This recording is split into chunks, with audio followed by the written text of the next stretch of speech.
Baden-Powell excelled at all of them. He gained a reputation as a bit of a maverick, but became one of the army's youngest colonels. In 1899, the Boer War broke out. Baden-Powell was sent to South Africa under orders to engage the enemy in the north of the region with the help of local recruits. It soon became clear the advancing Boers had superior manpower, so Baden-Powell decided to hold out in the town of Mafeking. Even 70 years later, Baden-Powell's exploits at Mafeking could inspire small boys, including me. I wrote a project about the Boer War when I was 11. I wrote, Baden-Powell, though remembered for the Boy Scouts, is hardly ever given credit for his defence of Mafeking. Not strictly true, but it's sort of controversial opening. It's very important in histories. He got the men to obey him to the letter, and they succeeded doing as they were told. He baffled the enemy with bluff and tactics. And here he is, about to do it.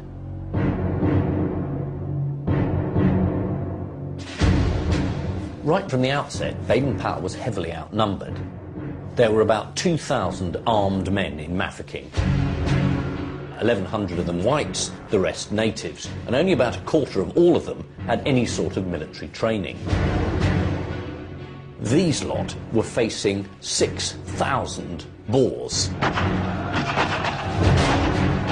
This was no ordinary engagement, and it tested Baden-Powell as a leader and a strategist. It also crystallised the ideas that would later form the core of Scouting for Boys. Baden-Powell was assisted in his defence of the town by an unlikely force, a group of boys. Gathered together before the siege started, they became a sort of unofficial cadet corps. They performed a vital role taking messages between the various defenders, often on bicycles and under fire. In later life, Baden-Powell would recount the stirring story of the cadets at Mafeking to inspire English boys. I said to one of these boys on one occasion, "You will get hit one of these days riding about like that when shells are flying." And he replied, "I pedal so quick, sir, they'd never catch me." Would any of you do that?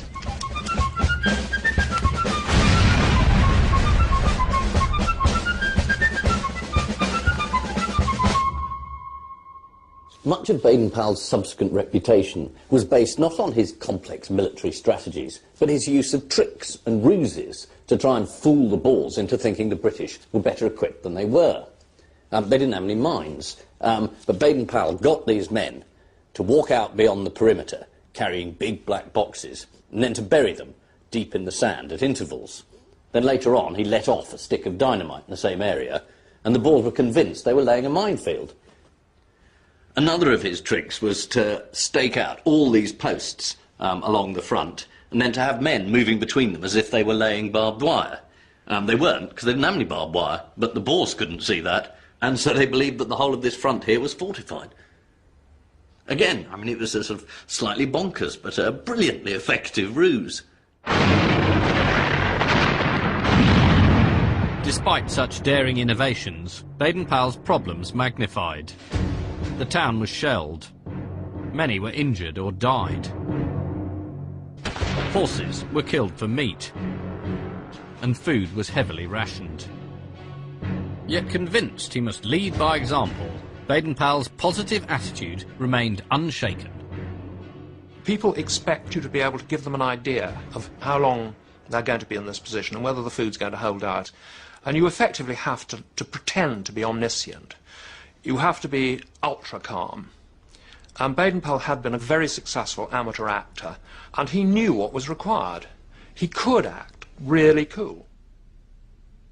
The siege lasted for 216 days, but throughout it, Baden-Powell's performance, because in a sense that's what it was extraordinary.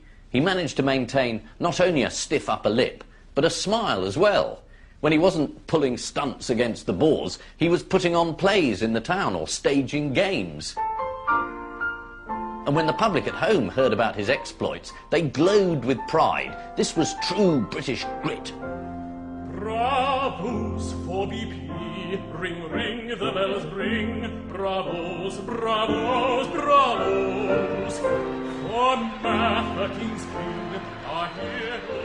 When Mafeking was finally relieved in May 1901, the nation erupted with joy. Baden-Powell was proclaimed a national hero. To die for our duty, our fortune may be, and we'll never give in, said BP.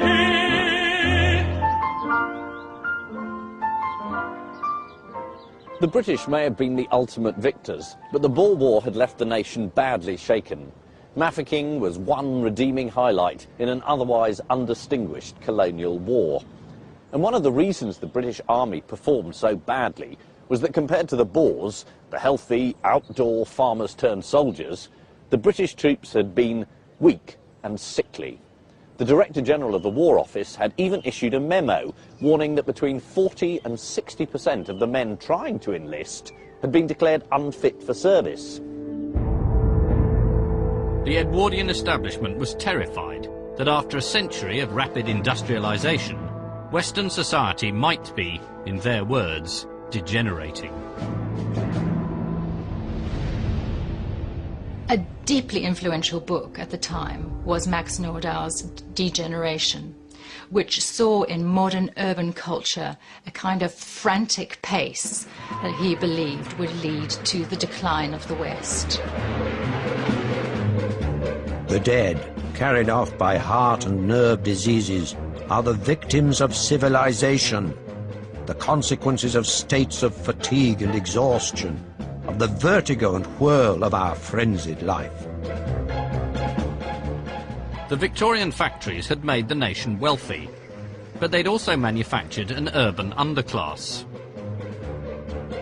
Undernourished and under-exercised, their offspring were now the Edwardians' problem. Some thinkers even suggested that degeneracy was hereditary.